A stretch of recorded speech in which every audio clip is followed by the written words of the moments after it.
ಇಂದು ನಾನು ತುಂಬ ಖುಷಿಯಾಗಿದ್ದೆ, ಏಕೆಂದರೆ ಇಂದು ನನ್ನ ಮದುವೆ ನನಗೆ ಇಷ್ಟವಾದ ಹುಡುಗಿಯೊಂದಿಗೆ ನಡೆಯುತ್ತಿತ್ತು. ರಾಧಿಕಾಳನ್ನು ನಾನು ಒಂದು ಮದುವೆ ಫಂಕ್ಷನ್ನಲ್ಲಿ ನೋಡಿದ್ದೆ. ಮೊದಲ ನೋಟದಲ್ಲಿಯೇ ನಾನು ಅವಳಿಗೆ ಮನಸೋತು ಅವಳ ಪ್ರೀತಿಯಲ್ಲಿ ಬಿದ್ದೆ. ಅವಳ ಸೌಂದರ್ಯಕ್ಕೆ ಮಾರುಹೋಗಿ ಕೆಲವೇ ದಿನಗಳಲ್ಲಿ ಅವಳ ಸಂಬಂಧಕ್ಕಾಗಿ ಅವಳ ಮನೆಗೆ ಬಂದು ತಲುಪಿದೆ. ತಕ್ಷಣ ಅವಳ ಮನೆಯವರು ನಮ್ಮ ಸಂಬಂಧಕ್ಕೆ ಒಪ್ಪಿಕೊಂಡರು, ಏಕೆಂದರೆ ನನಗೆ ಒಳ್ಳೆಯ ನೌಕರಿ ಇತ್ತು. 3 ತಿಂಗಳ ಸುದೀರ್ಘ ಸಮಯದ ನಂತರ ಇಂದು ನನ್ನ ಹಾಗೂ ರಾಧಿಕಾಳ ಮದುವೆಯಾಯಿತು. ಇಂದು ಅವಳು ನನ್ನ ಜೊತೆಗಿದ್ದಳು. ಆ 3 ತಿಂಗಳು ನನಗೆ 3 ವರ್ಷಗಳಂತೆ ಭಾಸವಾಯಿತು. ನಾನು ಅವಳೊಂದಿಗೆ ಮಾತನಾಡಲು ತುಂಬ ಕಾತುರದಿಂದ ಕಾಯುತ್ತಿದ್ದೆ. ಅವಳ ಸಿಹಿ ಮಾತುಗಳನ್ನು ಕೇಳಬೇಕೆಂದುಕೊಂಡಿದ್ದೆ. ಆನಂತರ ನನಗೆ ನಾನೇ ಸಮಾಧಾನಪಡಿಸಿಕೊಂಡೆ. ನಾವು ಪ್ರೀತಿಗಾಗಿ ಎಷ್ಟು ದಿನಗಳ ಕಾಲ ಸಮಾಧಾನದಿಂದ ಕಾಯುತ್ತೇವೆಯೋ ಅದಕ್ಕೂ ದೀರ್ಘವಾದ ಶಾಶ್ವತ ಪ್ರೀತಿಯು ನಮಗೆ ದೊರೆಯುತ್ತದೆ ಎಂದುಕೊಂಡೆ. ಯಾವಾಗ ನಮ್ಮ ಸಂಬಂಧ ಫಿಕ್ಸ್ ಆಯಿತೋ ಆಗಿನಿಂದ ನನಗೆ ಅವಳ ಮೇಲಿನ ಪ್ರೀತಿ ಹೆಚ್ಚಾಗುತ್ತಾ ಸಾಗಿತ್ತು. ಅವಳಂತೂ 22 ವರ್ಷದ ಸುಂದರವಾದ ಯುವತಿಯಾಗಿದ್ದಳು. ನಾನು ಕೂಡ 20 ವರ್ಷದ ಮನಮೋಹಕ ಯುವಕನಾಗಿದ್ದೆ. ರಾಧಿಕಾ ನನ್ನ ಅಮ್ಮನ ಗೆಳತಿಯ ಮಗಳಾಗಿದ್ದಳು. ಆದ್ದರಿಂದ ಅವಳ ಬಗ್ಗೆ ನಾನು ಹೆಚ್ಚು ತಿಳಿದುಕೊಳ್ಳುವ ಅವಶ್ಯಕತೆ ಇರಲಿಲ್ಲ. ರಾಧಿಕಾಳಿಗಾಗಿ ಇಂದು ನನ್ನ ಕಾಯುವಿಕೆ ಕೊನೆಗೊಂಡಿತು. ರಾಧಿಕಾ ಮದುಮಗಳಾಗಿ ಇಂದು ನನ್ನ ಕೋಣೆಯಲ್ಲಿ ಬಂದು ಕುಳಿತಿದ್ದಳು. ಈಗ ನಾನು ಯೋಚಿಸತೊಡಗಿದೆ, ಬಹುಶಃ ಅವಳು ನನ್ನ ಬರುವಿಕೆಗಾಗಿ ಕೋಣೆಯಲ್ಲಿ ಕಾಯುತ್ತಿರಬಹುದು. ನಾನು ಕೂಡ ಮದುಮಗಳ ಶೃಂಗಾರದಲ್ಲಿರುವ ರಾಧಿಕಾಳನ್ನು ಕಣ್ತುಂಬಿಸಿಕೊಳ್ಳಲು ಯಾವಾಗ ರಾಧಿಕಾಳ ಬಳಿ ಹೋಗುತ್ತೇನೆ ಎಂದು ತವಕದಿಂದ ಕಾಯುತ್ತಿದ್ದೆ. ನಾನು ನಿಧಾನವಾಗಿ ಒಳಗೆ ಹೋದೆ. ನಂತರ ಅವಳ ಬಳಿ ಹೋಗಿ ಕುಳಿತುಕೊಂಡೆ. ಅವಳ ಕೈ ತುಂಬ ನಡುಗುತ್ತಿದೆ ಎಂದು ನನಗೆ ಅನಿಸಿತು. ಅವಳು ತುಂಬ ಗಾಬರಿಗೊಂಡಿದ್ದಳು. ನಾನು ಅವಳ ಕೈಯನ್ನು ನನ್ನ ಕೈಯಲ್ಲಿ ತೆಗೆದುಕೊಂಡೆ. ಆಗ ತಕ್ಷಣ ಅವಳು ತನ್ನ ಕೈಯನ್ನು ಹಿಂದಕ್ಕೆ ತೆಗೆದುಕೊಂಡಳು. ಬಹುಶಃ ಅವಳು ತುಂಬ ನಾಚಿಕೆ ಪಟ್ಟುಕೊಳ್ಳುತ್ತಿದ್ದಳು. ನಾನು ಹೇಳಿದೆ, ನೀನು ಹೆದರುವ ಅವಶ್ಯಕತೆ ಇಲ್ಲ. ನಾನು ನಿನ್ನನ್ನು ತುಂಬ ಚೆನ್ನಾಗಿ ನೋಡಿಕೊಳ್ಳುತ್ತೇನೆ. ನಿನ್ನನ್ನು ಹೇಗೆ ಜೋಪಾನವಾಗಿ ನೋಡಿಕೊಳ್ಳುತ್ತೇನೆಂದರೆ ಇಲ್ಲಿಯವರೆಗೆ ಯಾರೂ ನಿನ್ನನ್ನು ಹಾಗೆ ನೋಡಿಕೊಂಡಿರಬಾರದು. ಅವಳು ಎಷ್ಟೊಂದು ಸುಂದರವಾಗಿದ್ದಳೆಂದರೆ ಸ್ವರ್ಗದ ಅಪ್ಸರೆಯೇ ನನ್ನ ಕಣ್ಣ ಮುಂದೆ ಬಂದು ಕುಳಿತುಕೊಂಡಂತೆ ತೋರುತ್ತಿದ್ದಳು. ನಾನೊಬ್ಬ ಅದೃಷ್ಟವಂತ ಎಂದು ತಿಳಿದುಕೊಂಡಿದ್ದೆ. ನಾನು ಅವಳನ್ನು ಹೊಗಳುತ್ತಲೇ ಇದ್ದೆ, ಆದರೆ ಅವಳ ಮುಖದ ಮೇಲೆ ಯಾವುದೇ ನಗುವಿರಲಿಲ್ಲ. ನಾನು ಅವಳ ಹತ್ತಿರ ಹೋಗಲು ಪ್ರಯತ್ನಿಸುತ್ತಿದ್ದೆ. ಅಷ್ಟರಲ್ಲಿ ಅವಳು ತುಂಬ ಸಂಕಟ ಪಡುತ್ತಾ ಹೊಟ್ಟೆ ನೋಯುತ್ತಿದೆ ಎಂದು ಹೇಳಿದಳು. ಇದನ್ನು ಕೇಳುತ್ತಿದ್ದಂತೆ ನಾನು ತುಂಬ ಚಿಂತೆಗೊಳಗಾದೆ. ಸ್ವಲ್ಪ ಹೊತ್ತಿನ ಮೊದಲು ನಾನು ತುಂಬ ಖುಷಿಯಲ್ಲಿದ್ದೆ. ಅವಳ ಈ ವ್ಯವಹಾರದಿಂದ ನನಗೆ ಹಿಂಸೆಯಾಗುತ್ತಿತ್ತು. ನಾನು ಅವಳ ಹತ್ತಿರ ಹೋಗಬಾರದೆಂದು ಅವಳು ಈ ರೀತಿಯ ನೆಪವನ್ನು ಹೇಳುತ್ತಿದ್ದಾಳೆ ಎಂದು ನನಗೆ ಕೋಪ ಕೂಡ ಬಂತು. ಆದ್ದರಿಂದ ನಾನು ಕೋಣೆಯಿಂದ ಹೊರಬಂದೆ. ನನ್ನ ಹೆಂಡತಿಯ ಹೊಟ್ಟೆಯಲ್ಲಿ ನೋವಿದೆ, ಆದ್ದರಿಂದ ಅವಳಿಗಾಗಿ ಔಷಧಿಯನ್ನು ತೆಗೆದುಕೊಂಡು ಬನ್ನಿ ಎಂದು ಮನೆಯವರಲ್ಲಿ ಕೇಳಬೇಕು ಎಂದುಕೊಂಡೆ. ಇದನ್ನೆಲ್ಲ ಯೋಚಿಸುತ್ತಾ ನನಗೆ ಒಂದು ರೀತಿಯ ವಿಚಿತ್ರವೆನಿಸಿತು.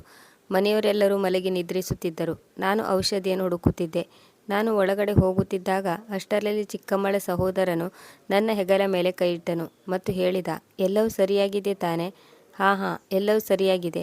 ಆದರೆ ರಾಧಿಕಾಳ ಆರೋಗ್ಯ ಸ್ವಲ್ಪ ಸರಿಯಾಗಿಲ್ಲ.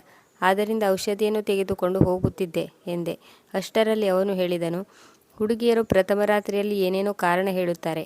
ಅವರು ಮದುವೆಯಾದ ಹುಡುಗ ಅವರಿಗೆ ಇಷ್ಟವಿಲ್ಲದಿದ್ದರೆ ಅಥವಾ ಅವರ ಇಚ್ಛೆಗೆ ವಿರುದ್ಧವಾಗಿ ಮದುವೆ ಮಾಡಿದ್ದರೆ ಹುಡುಗಿಯರು ಹೀಗೆಲ್ಲ ಕುಂಟು ನೆಪವನ್ನು ಹೇಳುತ್ತಾರೆ.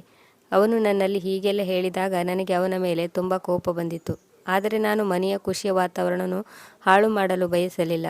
ಅದರಿಂದ ನಾನು ಸುಮ್ಮನೆ ಇರಬೇಕಾಯಿತು. ಸ್ವಲ್ಪ ಹೊತ್ತು ಮೊದಲು ರಾಧಿಕಾಳ ಹೊಟ್ಟೆ ನೋವು ತುಂಬ ಜಾಸ್ತಿ ಆಗಿರಬಹುದು ಎಂದು ಯೋಚಿಸುತ್ತಿದ್ದೆ. ಆದರೆ ಈಗ ನನ್ನ ಕಸಿನ್ ಬ್ರದರ್ ಮಾತು ಕೇಳಿ ನಾನು ಯೋಚನೆಯಲ್ಲಿ ಮುಳುಗಿದೆ. ನಿಜವಾಗ್ಲೂ ರಾಧಿಕಾಳಿಗೆ ನನ್ನ ಮೇಲೆ ಪ್ರೀತಿ ಇಲ್ಲವೇ? ಒಂದು ವೇಳೆ ನಾನು ಅವಳಿಗೆ ಇಷ್ಟವಿಲ್ಲದಿದ್ದರೆ ಅವಳು ಮದುವೆಗೇಕೆ ಒಪ್ಪಿಕೊಂಡಳು? ಆದರೆ ನನ್ನ ಪ್ರಕಾರ ಅವಳ ಮನೆಯವರು ಅವಳ ಇಷ್ಟ ಕಷ್ಟಗಳನ್ನು ಕೇಳಿ ಈ ಮದುವೆಯನ್ನು ಫಿಕ್ಸ್ ಮಾಡಿದ್ದರು. ನನಗೆ ಮತ್ತೊಂದು ಯೋಚನೆ ಕೂಡ ಬಂದಿತ್ತು. ನನ್ನ ಅಣ್ಣ ಉದ್ದೇಶಪೂರ್ವಕವಾಗಿ ಈ ರೀತಿ ಹೇಳಿ ನಾನು ಚಿಂತೆಗೊಳಗಾಗುವಂತೆ ಮಾಡಿದನೆ. ಪತಿ ಪತ್ನಿಯ ಸಂಬಂಧ ಹಾಳಾಗಲಿ ಎಂದು ಹೀಗೆ ಮಾಡಿದನೆ. ಮತ್ತು ಕೆಲವು ಜನರು ಪತಿ ಪತ್ನಿಯ ಸಂಬಂಧದ ನಡುವೆ ಹುಳಿ ಹಿಂಡಲು ಹೀಗೂ ಕೂಡ ಮಾಡಲು ತಯಾರಾಗಿರುತ್ತಾರೆ. ಅಂಥವರು ಈ ರೀತಿ ಚಾಡಿ ಹೇಳಬಹುದು. ಈಗ ನನ್ನ ಹೆಂಡತಿಯನ್ನು ನಾನು ಡಾಕ್ಟರ್ ಬಳಿಗೆ ಕರೆದುಕೊಂಡು ಹೋದರೂ ಜನರು ಇದರ ಬಗ್ಗೆಯೂ ಕೂಡ ಮಾತನಾಡಿಕೊಳ್ಳಬಹುದು. ಮದುವೆಯ ಮೊದಲ ರಾತ್ರಿಯಂದೇ ಈತನು ಪತ್ನಿಯನ್ನು ಆಸ್ಪತ್ರೆಗೆ ಏಕೆ ಕರೆದುಕೊಂಡು ಹೋದನು? ಅಷ್ಟಕ್ಕೂ ರಾಧಿಕಾಳ ಆರೋಗ್ಯ ಹಾಳಾಗಲು ಅವಳಿಗೆ ಅಂಥದ್ದೇನಾಗಿದೆ? ಜನರು ಇಂತಹ ವಿಷಯಗಳ ಮೇಲೆ ತುಂಬ ಆಸಕ್ತಿ ವಹಿಸುತ್ತಾರೆ ಮತ್ತು ಇಂತಹದ್ದಕ್ಕೆ ಬಣ್ಣ ಬಣ್ಣದ ಕಥೆಗಳನ್ನು ಕಟ್ಟುತ್ತಾರೆ. ನಮ್ಮ ಎಲ್ಲ ಸಂಬಂಧಿಕರು ನಮ್ಮ ಜೊತೆ ಮದುವೆಯಲ್ಲಿ ತುಂಬ ಖುಷಿಯಿಂದ ಓಡಾಡಿಕೊಂಡಿದ್ದರು. ನಾನು ಮದುವೆಗಾಗಿ ತುಂಬ ಹಣವನ್ನು ಖರ್ಚು ಮಾಡಿದ್ದೆ. ಮದುವೆಯನ್ನು ನಾವು ತುಂಬ ವಿಜೃಂಭಣೆಯಿಂದ ಮಾಡಿದ್ದೆವು. ನಾವು ಅಷ್ಟೇನು ದೊಡ್ಡ ಶ್ರೀಮಂತರಾಗಿರಲಿಲ್ಲ. ಆದರೆ ಮದುವೆಯಲ್ಲಿ ನಾವು ನಮ್ಮ ಅರ್ಹತೆಗಿಂತಲೂ ಹೆಚ್ಚು ಖರ್ಚು ಮಾಡಿದ್ದೆವು. ಇದಕ್ಕೆಲ್ಲ ಕಾರಣವೆಂದರೆ ಅದು ನನ್ನ ನೌಕರಿ. ಹೀಗಿರುವಾಗ ಮದುವೆಯಾದ ಮೊದಲ ಎಲ್ಲ ಸಂಬಂಧಿಕರ ಮುಂದೆ ರಾಧಿಕಾಳಿಗೆ ಹುಷಾರಿಲ್ಲ ಎಂದು ಹೇಳಿದರೆ ಅಥವಾ ಅವಳನ್ನು ಡಾಕ್ಟರ್ ಬಳಿ ಕರೆದುಕೊಂಡು ಹೋದರೆ ಎಲ್ಲರೂ ಏನೆಂದುಕೊಂಡರು? ಆಗ ನಾನು ಕೋಣೆಯೊಳಗೆ ಬಂದೆ. ರಾಧಿಕಾಳಿಗೆ ಔಷಧಿಯನ್ನು ನೀಡಿದೆ ಮತ್ತು ಅವಳಿಗೆ ಆರಾಮ್ ತೆಗೆದುಕೊಳ್ಳಲು ಹೇಳಿದೆ. ಲೈಟ್ ಬಂದ್ ಮಾಡಿ ನಾನು ಹೊರಗಡೆ ಹಾಲ್ಗೆ ಬಂದೆ. ಇಡೀ ಮನೆಯಲ್ಲಿ ಮೌನ ಆವರಿಸಿತ್ತು. ಹೊರಗಡೆ ಬಂದು ನಾನು ಹಾಲ್ನ ಸೋಫಾದಲ್ಲಿ ಕುಳಿತುಕೊಂಡೆ. ಹೀಗೆ ಯೋಚಿಸುತ್ತಾ ನನ್ನ ಕಣ್ಣಿಗೆ ಯಾವಾಗ ನಿದ್ದೆ ಹತ್ತಿತ್ತೋ ಗೊತ್ತಾಗಲಿಲ್ಲ. ಅಮ್ಮನ ಶಬ್ದದಿಂದ ನನಗೆ ಎಚ್ಚರವಾಯಿತು. ಸುಮಿತ್, ನೀನು ಇಲ್ಲೇಕೆ ಬಂದು ಮಲಗಿದ್ದೀಯಾ? ಅಮ್ಮ, ನಿನಗಂತೂ ಗೊತ್ತೇ ಇದೆ, ನನಗೆ ಬೆಳಿಗ್ಗೆ 5 ಗಂಟೆಗೆ ಎದ್ದು ಚಹಾ ಕುಡಿಯುವ ಅಭ್ಯಾಸ ಇದೆ. ಅಷ್ಟೇ, ಚಹಾ ಕುಡಿಯುವುದಕ್ಕಾಗಿ ಹೊರಗಡೆ ಬಂದಿದ್ದೆ. ಹಾಗೆ ನಿದ್ದೆ ಹೋದೆ. ಅದು ಸರಿ ಮಗನೇ. ಈಗ ನಮ್ಮ ಮನೆಯಲ್ಲಿ ನೆಂಟರಿಷ್ಟರು ತುಂಬಿಕೊಂಡಿದ್ದಾರೆ. ಅವರೆಲ್ಲ ನೀನು ಇಲ್ಲಿ ಮಲಗಿರುವುದನ್ನು ನೋಡಿ ಏನಂದುಕೊಂಡರು? ಇದೇ ವಿಷಯವಾಗಿ ಅವರು ಬಣ್ಣ ಬಣ್ಣದ ಮಾತನಾಡಲು ಶುರು ಮಾಡಿಕೊಳ್ಳುತ್ತಾರೆ. ನೀನು ಈಗಲೇ ನಿನ್ನ ಕೋಣೆಗೆ ಹೋಗಿ ಮಲಗಿಕೊ. ಸ್ವಲ್ಪ ಹೊತ್ತಿನಲ್ಲಿ ಎಲ್ಲರೂ ತಮ್ಮ ಕೋಣೆಯಿಂದ ಹೊರಬಂದರು. ನನ್ನ ಉದಾಸೀನತೆಯ ಮುಖ ನೋಡಿ ಅವರಿಗೆ ನನ್ನ ಪರಿಸ್ಥಿತಿಯ ಬಗ್ಗೆ ಅಲ್ಪ ಸ್ವಲ್ಪ ಅಂದಾಜಾಗಿತ್ತು. ಆದರೂ ಅವರು ನನ್ನಲ್ಲಿ ಏನನ್ನೂ ಹೇಳಲಿಲ್ಲ. ನನ್ನ ಕಣ್ಣುಗಳೇ ಎಲ್ಲವನ್ನೂ ಹೇಳುತ್ತಿದ್ದವು. ನಾನು ಎಲ್ಲರ ಮುಂದೆ ತುಂಬ ಖುಷಿಯಾಗಿರುವಂತೆ ತೋರಿಸಿಕೊಳ್ಳುತ್ತಿದ್ದೆ. ಆದರೆ ನನ್ನ ಒಳಗಿನ ನೋವು, ದುಃಖವನ್ನು ನನ್ನ ಕಣ್ಣುಗಳೇ ಹೇಳುತ್ತಿದ್ದವು. ಆಗ ಅಮ್ಮ ರಾಧಿಕಾಳನ್ನು ನೋಡಿಕೊಂಡು ಬರಲು ನನ್ನನ್ನು ಒಳಗಡೆ ಕಳುಹಿಸಿಕೊಟ್ಟಳು. ರಾಧಿಕಾಳನ್ನು ನೋಡಿದಾಗ ಅವಳು ಬೆಡ್ ಮೇಲೆ ಇರಲಿಲ್ಲ. ಬಾತ್ರೂಮಿಗೆ ಹೋಗಿದ್ದಾಳೆಂದು ಅಂದುಕೊಂಡಾಗ ಬಾತ್ರೂಮಿನಿಂದ ಸೌಂಡ್ ಬರತೊಡಗಿತ್ತು. ಆದರೆ ಮುಂದಿನ ದೃಶ್ಯವನ್ನು ನೋಡಿ ನಾನು ನಿಂತಲ್ಲೇ ಬೆವರಿದೆ. ನಾನು ಇದನ್ನು ಯೋಚಿಸಲು ಕೂಡ ಸಾಧ್ಯವಿರಲಿಲ್ಲ. ಬಿಳಿಯ ಬೆಡ್ಶೀಟ್ನ ಮೇಲೆ ರಕ್ತದ ಕಲೆ ಇತ್ತು. ಈ ಕಲೆಗಳು ಏನೋ ಒಂದು ರಹಸ್ಯವನ್ನು ನನಗೆ ಹೇಳುತ್ತಿದ್ದವು. ಏನಾಗಿತ್ತೆಂದು ನನಗೆ ಗೊತ್ತಿರಲಿಲ್ಲ. ಇದರ ಅರ್ಥ ನಾನು ಕೋಣೆಯಿಂದ ಹೊರಗಡೆ ಬಂದಾಗ ಬೇರೆ ಯಾರಾದರೂ ನನ್ನ ಕೋಣೆಗೆ ಬಂದಿದ್ದರೆ, ಅವರು ನನಗೆ ಸಿಗಬೇಕಾದ ಹಕ್ಕನ್ನು ಕಿತ್ತುಕೊಂಡರೆ, ಯಾರೂ ನನ್ನ ಹೃದಯಕ್ಕೆ ದೊಡ್ಡ ಗಾಯ ಮಾಡಿದಂತೆ ಭಾಸವಾಯಿತು. ರಾಧಿಕಾ ವಾಶ್ರೂಮ್ನಿಂದ ಹೊರಗೆ ಬಂದಾಗ ನಾನು ಆ ಕಲೆಗಳ ಬಗ್ಗೆ ಕೇಳಿದೆ. ಒಮ್ಮೆ ಅವಳು ಗಾಬರಿಯಾದಳು. ಅವಳಿಗೆ ಈ ಕಲೆಯ ಬಗ್ಗೆ ಗೊತ್ತೇ ಇಲ್ಲದ ಹಾಗೆ ಅಚ್ಚರಿಗೊಂಡು ನಿಂತಿದ್ದಳು. ಇತ್ತ ಕಡೆ ಸಿಟ್ಟಿನಿಂದ ನನ್ನ ಮುಖ ಕೆಂಪಾಗಿತ್ತು. ನಾನು ಅವಳಲ್ಲಿ ತುಂಬ ಪ್ರಶ್ನೆಗಳನ್ನು ಕೇಳಿದೆ. ಆದರೆ ನನ್ನ ಯಾವ ಪ್ರಶ್ನೆಗಳಿಗೂ ಅವಳು ಉತ್ತರವನ್ನು ನೀಡಲಿಲ್ಲ. ಇದೆಲ್ಲ ಏನು? ಎಲ್ಲವನ್ನೂ ನನಗೆ ಸರಿಯಾಗಿ ಹೇಳು. ಇಲ್ಲದೆ ಹೋದರೆ ನಾನು ನಿನ್ನನ್ನು ತವರಿಗೆ ಬಿಟ್ಟು ಬರುತ್ತೇನೆ. ಆನಂತರ ನಾನು ನಿನಗೆ ವಿಚ್ಛೇದನ ಕೊಡುತ್ತೇನೆ. ನನ್ನ ಮಾತುಗಳಿಗೆ ರಾಧಿಕಾ ಗಾಬರಿಯಾದಳು ಮತ್ತು ಹೇಳಿದಳು, ನನಗೆ ಕೇವಲ 3 ತಿಂಗಳ ಸಮಯಾವಕಾಶ ನೀಡು. ಆನಂತರ ನಾನು ಎಲ್ಲವನ್ನೂ ನಿನಗೆ ಹೇಳುತ್ತೇನೆ. ಅಲ್ಲಿಯವರೆಗೂ ನೀನು ನನ್ನಲ್ಲಿ ಏನನ್ನೂ ಕೇಳಬೇಡ. ಇಲ್ಲದೆ ಹೋದರೆ ಎಲ್ಲ ಅನರ್ಥವಾಗುವುದು. ನನಗೆ ಅವಳ ಮಾತನ್ನು ನಂಬಲು ಸಾಧ್ಯವಾಗಲಿಲ್ಲ. ಅವಳು ಯಾವುದೋ ನೆಪವನ್ನು ಹೇಳುತ್ತಿದ್ದಾಳೆಂದು ನನಗೆ ಅನಿಸಿತು. ಆಗ ನಾನು ಹೇಳಿದೆ, ನನಗೆ ಈಗಲೇ ನನ್ನ ಪ್ರಶ್ನೆಗಳಿಗೆ ಉತ್ತರ ಬೇಕು. ನೀನು ನನ್ನನ್ನು ನಿನ್ನ ಬಳಿ ಸುಳಿಯಲು ಕೂಡ ಬಿಡಲಿಲ್ಲ. ಹಾಗಾದರೆ ಈ ಕಲೆ ಏನು? ನನ್ನ ಪ್ರೀತಿಗಾಗಿ ನಾನು ನಿನ್ನನ್ನು ಮದುವೆಯಾದೆ. ನಾನು ನಿನ್ನ ಪ್ರೀತಿಯಲ್ಲಿ ಎಷ್ಟೊಂದು ಕುರುಡನಾಗಿದ್ದೇನೆಂದರೆ ನಿನ್ನ ಬಗ್ಗೆ ಏನನ್ನು ಕೂಡ ತಿಳಿದುಕೊಳ್ಳಲು ಹೋಗಲಿಲ್ಲ. ಆದರೆ ಈಗ ನಾನು ನಿನ್ನನ್ನು ಮದುವೆ ಮಾಡಿಕೊಂಡು ತುಂಬ ದೊಡ್ಡ ತಪ್ಪು ಮಾಡಿದ್ದೇನೆ ಎಂದು ಅನಿಸುತ್ತಿದೆ. ಅಷ್ಟಕ್ಕೂ 3 ತಿಂಗಳ ನಂತರ ಹೇಳುವಂತಹ ಯಾವ ರಹಸ್ಯವನ್ನು ನಿನ್ನಲ್ಲಿ ಅಡಗಿಸಿಕೊಂಡಿದ್ದೀಯಾ? ನಾನು 3 ತಿಂಗಳು ಹೀಗೆ ಇರಲು ಸಾಧ್ಯವಿಲ್ಲ.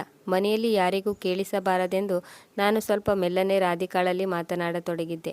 ನಮ್ಮ ಈ ರಹಸ್ಯ ಕೋಣೆಯಿಂದ ಹೊರಗೆ ಹೋಗುವುದು ನನಗೆ ಇಷ್ಟವಿರಲಿಲ್ಲ. ನಾನು ಸಾವಿನ ನಂತರವೂ ಕೂಡ ಯಾವುದೇ ರಹಸ್ಯ ಹೊರಬರಬಾರದು ಎನ್ನುವ ಮನಸ್ಥಿತಿಯ ವ್ಯಕ್ತಿಯಾಗಿದ್ದೆ. ಅವಳು ಅಳುತ್ತಿರುವುದನ್ನು ನೋಡಿ ನನಗೂ ಕೂಡ ಬೇಜಾರಾಯಿತು. ಹೇಗಿದ್ದರೂ ಅವಳು ನನ್ನ ಮೊದಲ ಪ್ರೀತಿಯಾಗಿದ್ದಳು. ಆದರೆ ಮನದಲ್ಲಿ ನನಗೆ ಒಂದೇ ಒಂದು ಪ್ರಶ್ನೆ ಕಾಡುತ್ತಿತ್ತು. ನನ್ನ ಈ ಹಕ್ಕನ್ನು ಯಾರು ಕಿತ್ತುಕೊಂಡರು? ಏನನ್ನೋ ಯೋಚಿಸಿ ನಾನು ಮದುವೆಯಾಗಿದ್ದೆ. ಕೇವಲ 2 ದಿನಗಳಲ್ಲಿ ನನ್ನ ಪತ್ನಿ ನನ್ನ ದೃಷ್ಟಿಯಲ್ಲಿ ಕನಿಷ್ಠ ಮಟ್ಟಕ್ಕೆ ಹೋದಳು. ಮುಖ ಚಹರೆಯಲ್ಲಿ ಇಷ್ಟೊಂದು ಮುಗ್ಧತೆಯನ್ನು ಹೊಂದಿರುವ ರಾಧಿಕಾ ಒಳಗಿನಿಂದ ಇಷ್ಟೊಂದು ಕೆಟ್ಟವಳಾಗಿರುತ್ತಾಳೆ ಎಂದು ನಾನು ಕನಸಿನಲ್ಲೂ ಊಹಿಸಿರಲಿಲ್ಲ. ಮೊದಲೇ ನನ್ನ ಸಹೋದರ ಹುಡುಗಿಯರಿಗಾಗಿ ಬಾಯಿ ಬಿಡುವ ಸ್ವಭಾವದ ವ್ಯಕ್ತಿಯಾಗಿದ್ದ. ತಿಂಗಳಲ್ಲಿ 3-4 ಜನ ಹುಡುಗಿಯರೊಂದಿಗೆ ಅಕ್ರಮ ಸಂಬಂಧವನ್ನು ಇಟ್ಟುಕೊಳ್ಳುತ್ತಿದ್ದ. ಹಾಗೆಯೇ ಅವರೊಂದಿಗೆ ಇಷ್ಟ ಬಂದ ಹಾಗೆ ಸುತ್ತಾಡುತ್ತಿದ್ದನು. ಆದರೆ ಮನೆಯಲ್ಲೂ ಕೂಡ ತನ್ನ ಸ್ವಂತ ಅತ್ತಿಗೆಯೊಂದಿಗೆ ಈ ರೀತಿ ನಡೆದುಕೊಳ್ಳುತ್ತಾನೆಂದು ನಾನು ಅಂದುಕೊಂಡಿರಲಿಲ್ಲ. ನನಗೆ ನಕುಲನ ಮೇಲೂ ಕೂಡ ಸಂಶಯ ಬಂದಿತ್ತು. ಅವನ ಗಡಿಯಾರ ನನ್ನ ಕೋಣೆಯಲ್ಲಿ ಏನು ಮಾಡುತ್ತಿದೆ? ನಾನು ನನ್ನ ಬೈಕಿನ ಚಾವಿಯನ್ನು ತೆಗೆದುಕೊಂಡು ಮನೆಯಿಂದ ಹೊರಟು ಬಂದೆ. ನನಗೆ ಏನು ಮಾಡಬೇಕೋ ತೋಚಲಿಲ್ಲ. ಈಗ ನಾನು ಒಬ್ಬಂಟಿಯಂತೆ ಅನಿಸತೊಡಗಿತ್ತು. ಯಾವಾಗ ರಾತ್ರಿ ಆಯಿತು ನನಗೆ ತಿಳಿಯಲಿಲ್ಲ. ಪದೇ ಪದೇ ಅಪ್ಪ ಅಮ್ಮನ ಫೋನ್ ಕರೆ ಬರುತ್ತಿತ್ತು. ಹಾಗೋ ಹೀಗೋ ಮಾಡಿ ನನಗೆ ನಾನು ತಿಳಿ ಹೇಳಿಕೊಂಡು ಮನೆಗೆ ಬಂದೆ. ಅಪಮಾನಕ್ಕೆ ಬದಲಾಗಿ ಸ್ತ್ರೀಯರ ಮೇಲೆ ದೌರ್ಜನ್ಯ ಎಸಗುವವರ ಗುಂಪಿಗೆ ನಾನು ಸೇರಿರಲಿಲ್ಲ. ಆಗ ಅಮ್ಮ ಹೇಳತೊಡಗಿದರು, ಹೊಸದಾಗಿ ಮದುವೆಯಾದ ಮದುಮಗಳನ್ನು ಬಿಟ್ಟು ಎಲ್ಲಿಗೆ ಹೊರಟು ಹೋಗಿದ್ದೆ? ನಾನೇನು ಹೇಳಲಿಲ್ಲ. ಎಲ್ಲರ ಊಟ ಆಗಿತ್ತು. ಆದರೆ ನನ್ನ ಹಸಿವೆ ಸತ್ತು ಹೋಗಿತ್ತು. ನಾನು ಎಲ್ಲರಿಗೂ ಹೊರಗಡೆಯಿಂದ ಊಟ ಮಾಡಿಕೊಂಡು ಬಂದಿದ್ದೇನೆಂದು ಹೇಳಿದೆ. ನನ್ನ ಕೋಣೆಯ ಕಡೆಗೆ ನಡೆಯತೊಡಗಿದೆ. ನಾನು ರಾಧಿಕಾಳೊಂದಿಗೆ ಮಾತನಾಡಬಾರದೆಂದು ಅಂದುಕೊಂಡೆ. ಕೋಣೆಯೊಳಗೆ ಬಂದಾಗ ತುಂಬ ಕತ್ತಲೆ ಇತ್ತು. ಲೈಟ್ ಆನ್ ಮಾಡಿ ನೋಡಿದಾಗ ರಾಧಿಕಾ ಮಲಗಿದ್ದಳು. ತನ್ನನ್ನು ಸಂಪೂರ್ಣವಾಗಿ ಬ್ಲಾಂಕೆಟ್ನಲ್ಲಿ ಸುತ್ತಿಕೊಂಡಿದ್ದಳು. ನಾನು ಬ್ಲಾಂಕೆಟ್ ಎಳೆದೆ. ನಾನು ಒಂದು ಕ್ಷಣ ದಂಗಾಗಿ ನಿಂತೆ. ನನಗೆ ತುಂಬ ಕೋಪ ಬಂದಿತ್ತು. ಅಲ್ಲಿ ರಾಧಿಕಾ ಇರಲಿಲ್ಲ. ಯಾರೋ ಮಲಗಿರುವ ಹಾಗೆ ತೋರಿಸುವಂತೆ ತಲೆದಿಂಬುಗಳನ್ನು ಜೋಡಿಸಿಡಲಾಗಿತ್ತು. ರಾಧಿಕಾ ಇಲ್ಲಿ ಇಲ್ಲವೆಂದ ಮೇಲೆ ಎಲ್ಲಿದ್ದಾಳೆ? ಈಗಲೂ ರಾಧಿಕಾ ನಾನು ಅವಳ ಬಗ್ಗೆ ತಪ್ಪಾಗಿ ತಿಳಿದುಕೊಳ್ಳುವಂತೆ ನನ್ನನ್ನು ಅಸಹಾಯಕನನ್ನಾಗಿ ಮಾಡುತ್ತಿದ್ದಳು. ತನ್ನಷ್ಟಕ್ಕೆ ನನ್ನ ಹೆಜ್ಜೆಗಳು ನನ್ನ ಸಹೋದರನ ಕೋಣೆಯ ಕಡೆಗೆ ಹೆಜ್ಜೆಯನ್ನು ಇಟ್ಟವು. ನಾನು ಅವನ ಕೋಣೆಯಿಂದ ಸ್ವಲ್ಪ ದೂರದಲ್ಲಿದ್ದೆ. ಆಗ ಯಾರೋ ಮಾತನಾಡುವ ಶಬ್ದ ಕೇಳಿಸಿತು. ಈ ಗುರುತು ಪರಿಚಯದ ಧ್ವನಿಯು ರಾಧಿಕಾಳದೇ ಆಗಿತ್ತು. ಯಾರೊಂದಿಗೋ ಮಾತನಾಡುವ ಶಬ್ದ ಗ್ಯಾಲರಿಯಿಂದ ಕೇಳಿ ಬರುತ್ತಿತ್ತು. ನಾನು ಈಗ ಆ ಕೋಣೆಯವರೆಗೂ ಕೂಡ ತಲುಪಿರಲಿಲ್ಲ. ಆದರೆ ಕಿಟಕಿಯಿಂದ ಬರುತ್ತಿರುವ ಆ ಶಬ್ದದಿಂದ ನನ್ನ ಕೋಪ ಇನ್ನೂ ನೆತ್ತಿಗೇರಿತು. ಬಹುಶಃ ಅವಳು ಫೋನ್ನಲ್ಲಿ ಯಾರೊಂದಿಗೆ ಮಾತನಾಡುತ್ತಿದ್ದಳು. ನಿತಿನ್ಗೆ ಏನು ಗೊತ್ತಾಗುವುದಿಲ್ಲ. ಯಾವುದೇ ಗಂಡನಾದರೂ ಇದನ್ನು ಸಹಿಸುವುದಿಲ್ಲ ಎಂದು ನಿನಗಂತೂ ಗೊತ್ತೇ ಇದೆ. ಒಂದು ವೇಳೆ ಅವರಿಗೆ ಈ ವಿಷಯ ತಿಳಿದರೆ ನನ್ನ ಪ್ರಾಣವನ್ನು ತೆಗೆಯುತ್ತಾರೆ. ನಿನ್ನೆ ರಾತ್ರಿ ನಾನು ಹಾಗೋ ಹೀಗೋ ಮಾಡಿ ಅವರನ್ನು ನನ್ನಿಂದ ದೂರ ಇಟ್ಟೆ. ಅವಳು ಇನ್ನೂ ಏನೇನೋ ಮಾತನಾಡುತ್ತಿದ್ದಳು. ಆದರೆ ನನ್ನ ಕಿವಿಗಳಿಗೆ ಅದನ್ನು ಕೇಳುವ ಧೈರ್ಯವೇ ಇರಲಿಲ್ಲ. ರಾಧಿಕಾ, ನೀನು ನನಗೆ ಮೋಸ ಮಾಡಿದೆ ಎಂದುಕೊಳ್ಳುತ್ತಾ ನಾನು ಹಿಂದೆ ಹಿಂದೆ ಹೆಜ್ಜೆ ಇಡತೊಡಗಿದೆ. ಈಗ ನನ್ನಿಂದ ಸುಮ್ಮನಿರಲು ಸಾಧ್ಯವಾಗಲಿಲ್ಲ. ನಾನು ಅವಳಲ್ಲಿ ಕೇಳಿದೆ, ಅಷ್ಟಕ್ಕೂ ನೀನು ನನ್ನನ್ನು ಮದುವೆಯಾಗಲು ಏಕೆ ಒಪ್ಪಿಕೊಂಡೆ? ಒಂದು ವೇಳೆ ನಿನಗೆ ಬೇರೆ ಯಾರಾದರೂ ಇಷ್ಟವಿದ್ದರೆ? ಇಷ್ಟು ಹೇಳುತ್ತಿದ್ದಂತೆ ಅವಳ ಮುಖ ಬಿಳಿಚಿಕೊಂಡಿತು. ನಂತರ ಅವಳು ಹೇಳಿದಳು, ನಾನು ಕೇವಲ ನಿನ್ನನ್ನು ಮಾತ್ರ ಪ್ರೀತಿಸುತ್ತೇನೆ. ನಾನು ನಿನ್ನನ್ನು ಬಿಟ್ಟು ಬೇರೆಯವರ ಬಗ್ಗೆ ಯೋಚಿಸಲು ಕೂಡ ಸಾಧ್ಯವಿಲ್ಲ. ನನಗೆ ಅವಳ ಪ್ರತಿಯೊಂದು ಶಬ್ದವು ಸುಳ್ಳು ಎಂದು ಅನಿಸುತ್ತಿತ್ತು. ನಾನು ಹೇಳಿದೆ, ಸುಳ್ಳು ಹೇಳಬೇಡ ರಾಧಿಕಾ. ಒಂದು ವೇಳೆ ಆ ರೀತಿ ಏನೂ ಇಲ್ಲವೆಂದರೆ ನೀನು ನನ್ನಿಂದ ದೂರ ಹೋಗುವ ನೆಪವನ್ನು ಏಕೆ ಹುಡುಕುತ್ತಿದ್ದೀಯಾ? ಆಗ ಅವಳು ಹೇಳಿದಳು, ನಾನೀಗ ಏನನ್ನೂ ಹೇಳಲು ಸಾಧ್ಯವಿಲ್ಲ. ನೀವು ಇನ್ನೂ ಸ್ವಲ್ಪ ದಿನಗಳ ಕಾಲ ಕಾಯಬೇಕು. ಅಷ್ಟಕ್ಕೂ ನನ್ನ ಹೆಂಡತಿಯನ್ನು ನನ್ನಿಂದ ಯಾರು ದೂರ ಮಾಡುತ್ತಿದ್ದಾರೆ? ನಾನು ಒಳಗೊಳಗೆ ಕೊತ ಕೊತ ಕುದಿಯುತ್ತಿದ್ದೆ. ಮನೆಯಲ್ಲಿ ಯಾವುದೇ ತಮಾಷೆಯಾಗಬಾರದು ಎಂದು ನಾನು ಹಾಸಿಗೆ ಒಂದು ಬದಿಯಲ್ಲಿ ಮಲಗಿಕೊಂಡೆ. ಹೀಗೆ ಸಮಯ ಕಳೆಯತೊಡಗಿತ್ತು. ನಾನು ಮತ್ತೆ ಆಫೀಸಿಗೆ ಹೋಗಲು ಶುರು ಮಾಡಿದೆ. ನನ್ನ ಪರಿವಾರದವರು ಅವಳನ್ನು ಒಬ್ಬ ಒಳ್ಳೆಯ ಸಂಸ್ಕಾರವಂತ ಹುಡುಗಿ ಎಂದು ಅಂದುಕೊಂಡಿದ್ದರು. ನಮ್ಮ ಬಗ್ಗೆ ಯಾವುದೇ ರೀತಿಯ ಕೆಟ್ಟದಾಗಿ ಮಾತನಾಡುವ ಅವಕಾಶವನ್ನು ಜನರಿಗೆ ನೀಡಬಾರದು ಎಂದು ಅಂದುಕೊಂಡಿದ್ದೆ. ಅವಳು ನನ್ನೊಬ್ಬನನ್ನು ಬಿಟ್ಟು ಎಲ್ಲರೊಂದಿಗೂ ಕೂಡ ಚೆನ್ನಾಗಿ ಮಾತನಾಡುತ್ತಿದ್ದಳು. ಮನೆಯವರನ್ನು ತುಂಬ ಚೆನ್ನಾಗಿ ನೋಡಿಕೊಳ್ಳುತ್ತಿದ್ದಳು. ಮನೆಯ ಎಲ್ಲ ಕೆಲಸವನ್ನು ಮಾಡುತ್ತಿದ್ದಳು. ಆದರೆ ರಾತ್ರಿ ಕೋಣೆಯೊಳಗೆ ಬಂದಾಗ ಒಮ್ಮೆ ತನಗೆ ಹೊಟ್ಟೆ ನೋವಿದೆ ಎಂದರೆ ಮತ್ತೊಮ್ಮೆ ತನಗೆ ಕಾಲು ನೋವಿದೆ ಎನ್ನುತ್ತಿದ್ದಳು. ರಾಧಿಕಾ ನನ್ನಿಂದ ದೂರ ಇರಲು ಇದನ್ನೆಲ್ಲ ಮಾಡುತ್ತಿದ್ದಾಳೆ ಎಂದು ನನಗೆ ನಿಶ್ಚಳವಾಗಿ ಎದ್ದು ಕಾಣುತ್ತಿತ್ತು. ಕೋಣೆಯಲ್ಲಿ ನಾವಿಬ್ಬರು ಅಪರಿಚಿತರಂತೆ ಇರುತ್ತಿದ್ದೆವು. ನನ್ನ ಮನದ ಭಾವನೆಗಳನ್ನು ನಾನು ಒಳಗೊಳಗೆ ಅದುಮಿಟ್ಟಿದ್ದೆ. ನಾನು ಕೋಣೆಯೊಳಗೆ ಬರುವ ಮೊದಲೇ ಅವಳು ಚಾದರವನ್ನು ಹೊದ್ದುಕೊಂಡು ಮಲಗುತ್ತಿದ್ದಳು. ಒಂದು ದಿನ ನಾನು ಬಹುಬೇಗ ಆಫೀಸ್ಗೆ ಹೋದೆ. 2 ಗಂಟೆ ಮೊದಲೇ ನಾನು ಆಫೀಸಿಗೆ ಹೊರಟು ಹೋಗಿದ್ದೆ. ಆದ್ದರಿಂದ 2 ಗಂಟೆ ಮೊದಲೇ ಮರಳಿ ಮನೆಗೆ ಬಂದೆ. ಮನೆಗೆ ಬಂದವನೇ ತಕ್ಷಣ ನನ್ನ ಕೋಣೆಗೆ ಹೋದೆ. ನೋಡಿದಾಗ ರಾಧಿಕಾ ಕೋಣೆಯಲ್ಲಿರಲಿಲ್ಲ. ಅವಳು ಸುತ್ತಮುತ್ತಲೂ ಎಲ್ಲಿಯೂ ನನಗೆ ಕಾಣಿಸಲಿಲ್ಲ. ನಾನು ಹೇಳುತ್ತಿರುವುದನ್ನು ಕೇಳಿ ಅಮ್ಮ ಹೈರಾಣಾಗಿ ನನ್ನ ಕಡೆ ನೋಡಿದಳು ಮತ್ತು ಹೇಳಿದಳು, ನಿನಗೆ ಇಷ್ಟೊಂದು ಬೇಗ ಮರೆತು ಹೋಯಿತೆ? ನಾನು ಅಮ್ಮನ ಮಾತಿಗೆ ಅವಳ ಕಡೆ ನೋಡತೊಡಗಿದೆ. ಈಗ ಆಶ್ಚರ್ಯಗೊಳ್ಳುವ ಸರದಿ ನನ್ನದಾಗಿತ್ತು. ಆಗ ನಾನು ಹೇಳಿದೆ, ನಾನು ಯಾವಾಗ ರಾಧಿಕಳನ್ನು ಕರೆದುಕೊಂಡು ಅನ್ನುತ್ತಿರುವಾಗ ಮಧ್ಯದಲ್ಲಿ ಅಮ್ಮ ಬಾಯಿ ಹಾಕಿದಳು. ಅರೆ, ನೀನೇ ಸ್ವತಃ ಅವಳನ್ನು ನಿನ್ನ ಸಹೋದರನೊಂದಿಗೆ ಕಳುಹಿಸಲು ಹೇಳಿದ್ದೀಯಲ್ಲವೇ? ನಾನು ಅಮ್ಮನ ಕಡೆಗೆ ನೋಡಿದಾಗ ಅಮ್ಮ ಸ್ವಲ್ಪ ಚಿಂತೆಗೊಳಗಾದವಳಂತೆ ಕಂಡಳು. ಆಗ ನಾನೇ ಬೇಕಂತಲೇ ಗೊತ್ತಿದ್ದೇ ಹೇಳಿದೆ, ಹೌದು ಹೌದು ನಾನೇ ಹೇಳಿದ್ದೆ. ಕೆಲಸದ ಒತ್ತಡದಲ್ಲಿ ನಾನು ಮರೆತೇ ಹೋದೆ ಎಂದು ಹೇಳಿ ನಾನು ಅಲ್ಲಿಂದ ಸುಮ್ಮನೆ ನನ್ನ ಕೋಣೆಗೆ ಹೊರಟು ಬಂದೆ. ಈಗ ನನ್ನ ಮನ ಬೆಂಕಿಯ ಜ್ವಾಲೆಯಿಂದ ಉರಿಯತೊಡಗಿತ್ತು. ಕೊನೆಗೂ ನನ್ನ ಹೆಂಡತಿ ನನ್ನ ಸಹೋದರನೊಂದಿಗೆ ಮನೆ ಬಿಟ್ಟು ಹೊರಟೇ ಹೋದಳು. ಆಗ ಅಮ್ಮ ನನ್ನ ಕೋಣೆಗೆ ಚಹಾ ತೆಗೆದುಕೊಂಡು ಬಂದಳು. ಅವರು ಹೋಗಿ 1 ಗಂಟೆಗೂ ಹೆಚ್ಚು ಸಮಯವಾಗಿತ್ತು. ಇಲ್ಲಿವರೆಗೂ ಅವರಿಬ್ಬರು ಬಂದಿರಲಿಲ್ಲ. ಸ್ವಲ್ಪ ಹೊತ್ತಿನಲ್ಲಿ ಅವಳು ಮನೆಯ ಬಾಗಿಲು ತೆಗೆದು ಒಳಗಡೆ ಬಂದಳು. ನನ್ನನ್ನು ನೋಡಿ ಅವಳಿಗೆ ಸ್ವಲ್ಪ ಆಶ್ಚರ್ಯವಾಯಿತು ಮತ್ತು ಹೇಳಿದಳು, ನನ್ನ ಆರೋಗ್ಯ ಸ್ವಲ್ಪ ಸರಿ ಇರಲಿಲ್ಲ. ಆದ್ದರಿಂದ ನಾನು ನಿಮ್ಮ ಸಹೋದರನನ್ನು ಕರೆದುಕೊಂಡು ಹಾಸ್ಪಿಟ್ಲಿಗೆ ಹೋಗಿದ್ದೆ. ಇದನ್ನು ಕೇಳಿ ನನ್ನಲ್ಲಿ ಯಾವುದೇ ರೀತಿಯ ವ್ಯತ್ಯಾಸವಾಗಲಿಲ್ಲ. ಅವಳು ಸುಳ್ಳು ಹೇಳುತ್ತಿದ್ದಾಳೆ ಎಂದು ನನಗೆ ತಿಳಿಯಿತು. ಇದರಿಂದಾಗಿ ನನ್ನ ಸಂಶಯ ಇನ್ನೂ ಹೆಚ್ಚಾಯಿತು. ಫೋನ್ ಮತ್ತು ಪರ್ಸನ್ನು ಟೇಬಲ್ ಮೇಲಿಟ್ಟು ಅವಳು ವಾಶ್ರೂಮ್ಗೆ ಹೊರಟಳು. ಆಗ ನನ್ನ ದೃಷ್ಟಿ ಅವಳ ಫೋನ್ ಮೇಲೆ ಬಿತ್ತು. ಫೋನಲ್ಲಿ ಆ ದಿನದ ಕಾಲ್ ರೆಕಾರ್ಡನ್ನು ಚೆಕ್ ಮಾಡಿದೆ. ಆ ಸಮಯದಲ್ಲಿ ಫೋನಲ್ಲಿ ಅವಳ ಸಹೋದರಿಯ ನಂಬರ್ ಇತ್ತು. ಅದೇ ನಂಬರ್ ಡಯಲ್ ಮಾಡಿದಾಗ ಎದುರುಗಡೆಯಿಂದ ಒಬ್ಬ ಗಂಡಸಿನ ಧ್ವನಿ ಕೇಳಿಸಿತು. ನನ್ನ ದೇಹದಲ್ಲಿ ಕರೆಂಟ್ ಹರಿದ ಹಾಗೆ ಆಯಿತು. ಆ ಧ್ವನಿ ನನಗೆ ಅಪರಿಚಿತವಾಗಿತ್ತು. ಅದು ನನ್ನ ತಮ್ಮನ ಧ್ವನಿಯಾಗಿರಲಿಲ್ಲ ಅಥವಾ ನನ್ನ ಮೈದುನಿಯ ಧ್ವನಿಯೂ ಆಗಿರಲಿಲ್ಲ. ಈಗ ನನ್ನ ಸಿಟ್ಟನ್ನು ತಡೆದುಕೊಳ್ಳಲು ನನ್ನಿಂದ ಸಾಧ್ಯವಾಗಲಿಲ್ಲ. ತಕ್ಷಣ ಆಕಸ್ಮಿಕವಾಗಿ ರಾಧಿಕಾ ವಾಶ್ರೂಮಿನಿಂದ ಮರಳುತ್ತಿರುವ ಶಬ್ದ ಕೇಳಿಸಿತು. ತಟ್ಟನೆ ನಾನು ಫೋನನ್ನು ಟೇಬಲ್ ಮೇಲಿಟ್ಟೆ. ಗಡಿಬಿಡಿಯಲ್ಲಿ ಆ ಫೋನ್ ನನ್ನ ಕೈಯಿಂದ ಜಾರಿ ನೆಲಕ್ಕೆ ಬಿದ್ದಿತು. ಫೋನಿನ ಡಿಸ್ಪ್ಲೇ ಒಡೆದು ಹೋಯಿತು. ನನ್ನನ್ನು ನೋಡಿ ರಾಧಿಕಾ ಹೇಳಿದಳು, ಏನಾಯಿತು ನಿತಿನ್? ಏನಾಯಿತು? ನೀನೇಕೆ ಇಷ್ಟೊಂದು ಸಿಟ್ಟು ಮಾಡಿಕೊಂಡಿದ್ದೀಯಾ? ಈಗ ನನ್ನಿಂದ ಸುಮ್ಮನೆ ಇರಲು ಸಾಧ್ಯವಾಗಲಿಲ್ಲ. ನಾನು ಅವಳನ್ನು ಎಳೆದು ಅವಳ ಕೆನ್ನೆಗೊಂದು ಬಾರಿಸಿದೆ ಮತ್ತು ಹೇಳಿದೆ, ಇಂದು ನೀನು ಯಾರ ಜೊತೆ ಹೊರಗೆ ಹೋಗಿದ್ದೆ? ಈಗ ಅವಳ ಮುಖದ ಬಣ್ಣ ಬಿಳಿಚಿಕೊಂಡಿತು. ಅಷ್ಟರಲ್ಲಿ ಅವಳಿಗೆ ವಾಮಿಟ್ ಕೂಡ ಬಂತು. ತಕ್ಷಣ ಅವಳು ವಾಶ್ರೂಮ್ಗೆ ಹೊರಟು ಹೋದಳು. ಹೊರಗಡೆ ಬಂದಾಗ ಅವಳು ಅಳತೊಡಗಿದಳು ಮತ್ತು ಕೈ ಜೋಡಿಸಿ ಹೇಳಿದಳು, ಪ್ಲೀಸ್ ನನ್ನ ಬಗ್ಗೆ ಇಲ್ಲಸಲ್ಲದ ಮಾತನಾಡಬೇಡ.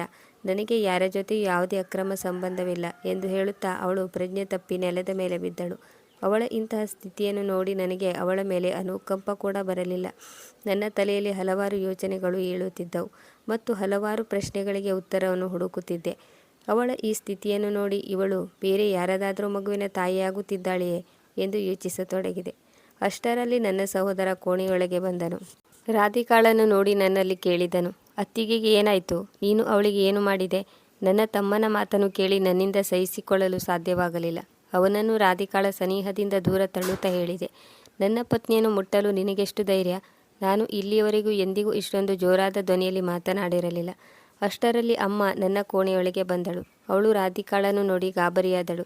ನಂತರ ನಾವೆಲ್ಲ ಸೇರಿ ಅವಳನ್ನು ಆಸ್ಪತ್ರೆಗೆ ಕರೆದುಕೊಂಡು ಬಂದೆವು. ಅಮ್ಮ ತುಂಬ ಹೆದರಿದ್ದಳು. ರಾತ್ರಿ 11 ಗಂಟೆಗೆ ರಾಧಿಕಾಳ ಅಕ್ಕ ಹಾಗೂ ಭಾವ ಆಸ್ಪತ್ರೆಗೆ ಬಂದರು.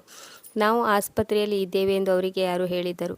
ಆಗ ರಾಧಿಕಾಳ ಅಕ್ಕ ಹೇಳಿದಳು, ಸ್ವಲ್ಪ ಹೊತ್ತಿಗೆ ಮೊದಲೇ ನಮ್ಮ ಮನೆಗೆ ರಾಧಿಕಾ ಆಸ್ಪತ್ರೆಯಲ್ಲಿ ಇದ್ದಾಳೆ ಎಂದು ಫೋನ್ ಬಂದಿತ್ತು. ಆದ್ದರಿಂದ ನಾವು ತಕ್ಷಣ ಆಫೀಸ್ನಿಂದ ಬಂದ ಕೂಡಲೇ ಇಲ್ಲಿಗೆ ಹೊರಟು ಬಂದೆವು. ಸ್ವಲ್ಪ ಹೊತ್ತಿನ ನಂತರ ರಾಧಿಕಾಳಿಗೆ ಪ್ರಜ್ಞೆ ಬಂದಿತ್ತು. ಆಗ ಡಾಕ್ಟರ್ ಬಳಿ ರಾಧಿಕಾಳಿಗೆ ಏನಾಗಿದೆ ಎಂದು ಕೇಳಿದಾಗ ಅವರು ಹೇಳಿದರು, ಏನೂ ಆಗಿಲ್ಲ, BP ಲೋ ಆಗಿರುವ ಕಾರಣಕ್ಕಾಗಿ ಹಾಗಾಗಿತ್ತು. ಅವಳ ಊಟ ತಿಂಡಿಯ ಬಗ್ಗೆ ಸರಿಯಾಗಿ ನೋಡಿಕೊಳ್ಳಿ. ನನಗಂತೂ ಈಗ ಡಾಕ್ಟರ್ ಮೇಲೂ ಕೂಡ ಸಂಶಯ ಮೂಡತೊಡಗಿತ್ತು. ಆಗ ನಾನು ಸುಮ್ಮನಾದೆ. ಈಗ ನನಗೆ ನನ್ನ ಸಹೋದರನ ಮೇಲೆ ತುಂಬ ಸಂಶಯ ಬರತೊಡಗಿತ್ತು. ಆದರೆ ಈಗ ನಾನು 3 ತಿಂಗಳವರೆಗೆ ಕಾಯಬೇಕು ಎಂದು ನಿರ್ಧಾರ ಮಾಡಿದೆ. 3 ತಿಂಗಳು ಕಳೆಯುತ್ತಿದ್ದಂತೆ ರಾಧಿಕಾಳಿಗೆ ವಿಚ್ಛೇದನ ಕೊಡುತ್ತೇನೆ. ಇಂಥ ಹುಡುಗಿಗೆ ನನ್ನ ಹೃದಯದಲ್ಲಿ ಯಾವುದೇ ಜಾಗವಿಲ್ಲ. ನಂತರ ಒಂದು ದಿನ ನಾನು ನನ್ನ ಕೆಲಸ ಮುಗಿಸಿಕೊಂಡು ಬೇಗ ಮನೆಗೆ ಬಂದೆ. ನಾನು ಕುಳಿತು ಚಹಾವನ್ನು ಕುಡಿಯುತ್ತಿದ್ದೆ. ನಾನು ನೋಡಿದಾಗ ರಾಧಿಕಾ ತಯಾರಾಗಿ ಎಲ್ಲಿಗೂ ಹೋಗುತ್ತಿದ್ದಳು. ನಮ್ಮಿಬ್ಬರಲ್ಲಿ ಮಾತುಕತೆ ನಿಂತು ಹೋಗಿತ್ತು. ಆದ್ದರಿಂದ ನಾನು ಅವಳಲ್ಲಿ ಏನನ್ನೂ ಕೂಡ ಹೇಳಲಿಲ್ಲ. ಅವಳು ಮುಂದೆ ಹೋದಾಗ ನಾನು ನನ್ನ ಬೈಕನ್ನು ಹೊರತೆಗೆದೆ ಮತ್ತು ಅವಳನ್ನು ಹಿಂಬಾಲಿಸಿದೆ. ಅವಳು ಆಟೋವನ್ನು ಒಂದು ಕ್ಲಿನಿಕ್ನ ಬಳಿ ನಿಲ್ಲಿಸಲು ಹೇಳಿದಳು. ನನ್ನ ಮನಸ್ಸಿನಲ್ಲಿ ದ್ವೇಷದ ಭಾವನೆ ಮೂಡತೊಡಗಿತ್ತು. ಅವಳು ಒಳಗಡೆ ಹೋದಳು. ಸ್ವಲ್ಪ ಹೊತ್ತಿನ ನಂತರ ನಾನು ಒಳಗಡೆ ಹೋದಾಗ ಅವಳು ಎಲ್ಲಿಯೂ ಕಾಣಿಸಲಿಲ್ಲ. ನಾನು ರಿಸೆಪ್ಷನ್ ಬಳಿ ಹೋಗಿ ನನ್ನ ಹೆಂಡತಿ ಹೆಸರನ್ನು ಹೇಳಿದಾಗ ರಿಸೆಪ್ಷನ್ ಹೇಳಿದಳು, ಇದು ನಿಮ್ಮ ಪತ್ನಿಯ ರಿಪೋರ್ಟ್ ಆಗಿದೆ. ಇದನ್ನು ಡಾಕ್ಟರ್ ಕ್ಯಾಬಿನ್ಗೆ ತೆಗೆದುಕೊಂಡು ಹೋಗಿ. ಅವಳು ಅಲ್ಲಿಯೇ ಇದ್ದಾಳೆ. ರಿಪೋರ್ಟ್ ನೋಡುವ ಧೈರ್ಯ ನನ್ನಲ್ಲಿ ಇರಲಿಲ್ಲ. ಸೀದಾ ನಾನು ಕ್ಯಾಬಿನ್ ಒಳಗೆ ಹೋದೆ. ಈಗ ನನ್ನ ಕಣ್ಣುಗಳಲ್ಲಿ ಕಣ್ಣೀರು ಬಂದಿತ್ತು. ನಾನು ಯಾರನ್ನು ಮನತುಂಬಿ ಪ್ರೀತಿಸಿದ್ದೇನೋ, ಯಾರ ಮೇಲೆ ನಾನು ವಿಶ್ವಾಸ ಇಡುತ್ತಿದ್ದೇನೋ ಅವರೇ ನನ್ನೊಂದಿಗೆ ವಿಶ್ವಾಸಘಾತುಕತನ ಮಾಡಿದ್ದಾರೆ. ಅವಳು ಈಗ ನನ್ನ ಮುಂದೆ ಕುಳಿತಿದ್ದಳು ಮತ್ತು ಹೇಳಿದಳು, ಈಗಂತೂ ನಿನಗೆ ಸತ್ಯ ತಿಳಿದಿರಬೇಕಲ್ಲ ಎಂದಾಗ ಆಗಲೂ ನಾನು ಏನನ್ನೂ ಹೇಳಲಿಲ್ಲ. ನಾನು ಅವಳಿಗೆ ಆ ರಿಪೋರ್ಟನ್ನು ನೀಡಿದೆ. ಆಗ ಅವಳು ಹೇಳಿದಳು, ನನಗೆ ಇರುವ ಒಂದು ಕಾಯಿಲೆಯ ಕಾರಣಕ್ಕಾಗಿ ನಾನು ನಿನ್ನ ಬಳಿ ಬರಲು ಸಾಧ್ಯವಿರಲಿಲ್ಲ. ನನಗೆ 13 ವರ್ಷವಾಗಿದ್ದಾಗ ನನ್ನ ಅಮ್ಮ ಈ ಪ್ರಪಂಚವನ್ನು ಬಿಟ್ಟು ಹೊರಟು ಹೋದಳು. ನನಗೆ ನನ್ನ ಅಕ್ಕನೇ ಎಲ್ಲವೂ ಆಗಿದ್ದಳು. ನನಗೆ 14 ವರ್ಷವಾಗುತ್ತಿದ್ದಂತೆ ಪೀರಿಯಡ್ ಆಗಲು ಶುರುವಾಯಿತು. ಪೀರಿಯಡ್ ಶುರುವಾದಾಗ ಅದು ನಿಲ್ಲುತ್ತಿರಲಿಲ್ಲ. ಡಾಕ್ಟರಿಗೆ ತೋರಿಸಿದರೂ ಕೂಡ ಅದರಿಂದ ಪ್ರಯೋಜನವಾಗಲಿಲ್ಲ. ಅಕ್ಕ ನನ್ನನ್ನು ಹಲವಾರು ಜಾಗಗಳಲ್ಲಿ ಚೆಕಪ್ ಮಾಡಿಸಿದಳು. ನನಗೆ 22 ವರ್ಷವಾಗುತ್ತಿದ್ದಂತೆ ನಿಮ್ಮ ಸಂಬಂಧ ಕೂಡಿ ಬಂದಿತ್ತು. ನಾನು ಈ ಸಂಬಂಧವನ್ನು ತಿರಸ್ಕರಿಸಿದಾಗ ಅಕ್ಕ ಹೇಳಿದಳು, ಈ ಸಂಬಂಧ ತುಂಬ ಚೆನ್ನಾಗಿದೆ. ಅವರ ಮನೆಯವರು ಕೂಡ ತುಂಬ ಒಳ್ಳೆಯವರಾಗಿದ್ದಾರೆ. ನಮ್ಮ ಅಪ್ಪ ಅಮ್ಮ ಈಗ ಬದುಕಿಲ್ಲ. ಅಣ್ಣ ಅತ್ತಿಗೆಗೆ ನೀನು ಈಗ ಒಂದು ಭಾರವಾಗಿದೆಯಾ? ಮುಂದೆ ಎಂಥ ವ್ಯಕ್ತಿಯೊಂದಿಗೆ ನಿನ್ನನ್ನು ಮದುವೆ ಮಾಡುತ್ತಾರೋ ಗೊತ್ತಿಲ್ಲ. ನಿತಿನ್ ಸ್ವತಃ ನಿನ್ನನ್ನು ಇಷ್ಟಪಟ್ಟು ಈ ಸಂಬಂಧ ಕೇಳಿಕೊಂಡು ಬಂದಿರುವುದು ನಿನ್ನ ಅದೃಷ್ಟವಾಗಿದೆ ಎಂದಳು. ಡಾಕ್ಟರಲ್ಲಿ ನನ್ನ ಮದುವೆ ಬಗ್ಗೆ ಹೇಳಿದಾಗ ಅವರು ಹೇಳಿದರು, ಇನ್ನು 3 ತಿಂಗಳು ನೀನು ಟ್ರೀಟ್ಮೆಂಟ್ ತೆಗೆದುಕೊಳ್ಳಬೇಕು. ನಿನ್ನ ಈ ಕಾಯಿಲೆ ಗುಣಮುಖವಾಗಲು ಇನ್ನೂ 3 ತಿಂಗಳು ಬೇಕು. ನಾವು ನೀಡಿದ ಔಷಧಿಯ ಕೋರ್ಸನ್ನು ಪೂರ್ಣಗೊಳಿಸು ಮತ್ತು 3 ತಿಂಗಳವರೆಗೂ ನಿನ್ನ ಪತಿಯನ್ನು ನಿನ್ನ ಹತ್ತಿರ ಬಿಟ್ಟುಕೊಳ್ಳಬೇಡ. ಇಲ್ಲದೆ ಹೋದರೆ ನಿನ್ನ ಗಂಡನಿಗೂ ಕೂಡ ಇನ್ಫೆಕ್ಷನ್ ಆಗುವ ಸಾಧ್ಯತೆ ಹೆಚ್ಚಿರುತ್ತದೆ ಎಂದಿದ್ದರು. ಇಷ್ಟೇ, ಇದೇ ಸತ್ಯವನ್ನು ನಾನು ನಿಮ್ಮಲ್ಲಿ ಮುಚ್ಚಿಟ್ಟಿದ್ದೆ. ಅದಕ್ಕಾಗಿ ನಿಮ್ಮಲ್ಲಿ ಕ್ಷಮೆ ಕೂಡ ಕೇಳುತ್ತೇನೆ. ನಿಮ್ಮನ್ನು ಇಲ್ಲಿಯವರೆಗೂ ಏನನ್ನೂ ಹೇಳದೆ ಕತ್ತಲೆಯಲ್ಲಿ ಇಟ್ಟಿದ್ದಕ್ಕಾಗಿ ನನ್ನನ್ನು ಕ್ಷಮಿಸಿ. ಇಂದು ನನ್ನ ರಿಪೋರ್ಟ್ ಬಂದಿದೆ. ಎಲ್ಲವೂ ನಾರ್ಮಲ್ ಆಗಿದೆ. ಇಂದು ನಾನು ಎಲ್ಲವನ್ನೂ ಹೇಳಬೇಕೆಂದಿದ್ದೆ. ನನ್ನ ಪತ್ನಿಯ ಮಾತು ಕೇಳಿ ಮುಂದೆ ನನಗೆ ಏನು ಹೇಳಬೇಕೋ ಗೊತ್ತಾಗಲಿಲ್ಲ. ನಾನು ನನ್ನ ಪತ್ನಿಯ ಮೇಲೆ ಸಂಶಯಪಟ್ಟೆ ಮತ್ತು ನನ್ನ ಸಹೋದರನ ಮೇಲೆ ಕೂಡ ಸಂಶಯಪಟ್ಟೆ. ಈಗ ನನಗೆ ನನ್ನ ಮೇಲೆ ನಾಚಿಕೆ ಉಂಟಾಯಿತು. ಈಗ ನಾನು ರಾಧಿಕಾಳಲ್ಲಿ ಕ್ಷಮೆಯನ್ನು ಕೇಳಿದೆ. ಎಲ್ಲ ತಪ್ಪು ತಿಳುವಳಿಕೆಗಳನ್ನು ದೂರ ಮಾಡಿಕೊಂಡು ನಾವು ನಿಶ್ಚಿಂತೆಯಿಂದ ಮನೆಗೆ ಬಂದೆವು. ವೀಕ್ಷಕರೇ, ನಮ್ಮ ಜೀವನದಲ್ಲಿ ಹಲವಾರು ಬಾರಿ ಇಂಥ ಕ್ಷಣಗಳು ಎದುರಾಗುತ್ತವೆ. ಕೇವಲ ತಪ್ಪು ತಿಳುವಳಿಕೆಯ ಆಧಾರದ ಮೇಲೆ ಅವು ನಮ್ಮ ಜೀವನವನ್ನು ಹಾಳು ಮಾಡಿಬಿಡುತ್ತವೆ. ಆದ್ದರಿಂದ ಸ್ವಲ್ಪ ವಿಶ್ವಾಸ ಮತ್ತು ಸ್ವಲ್ಪ ತಿಳುವಳಿಕೆಯಿಂದ ವ್ಯವಹರಿಸಿ ಮುಂದೆ ಸಾಗಿದರೆ ಸಂಬಂಧಗಳಲ್ಲಿ ಈ ರೀತಿಯ ಸಮಸ್ಯೆಗಳು ಬರುವುದಿಲ್ಲ. ವೀಕ್ಷಕರೇ, ಈ ಕತೆ ನಿಮಗೆ ಇಷ್ಟವಾಗಿದೆ ಎಂದು ಅಂದುಕೊಳ್ಳುತ್ತೇನೆ. ಕಮೆಂಟ್ ಮಾಡಿ ಅವಶ್ಯವಾಗಿ ತಿಳಿಸಿ. ನಮ್ಮ ಚಾನಲನ್ನು ಲೈಕ್ ಹಾಗೂ ಸಬ್ಸ್ಕ್ರೈಬ್ ಮಾಡುವುದನ್ನು ಮರೆಯಬೇಡಿ. ಇನ್ನೊಂದು ಸುಂದರವಾದ ಕಥೆಯೊಂದಿಗೆ ಭೇಟಿಯಾಗೋಣ. ಕತೆ ಕೇಳಿದ್ದಕ್ಕಾಗಿ ಧನ್ಯವಾದಗಳು.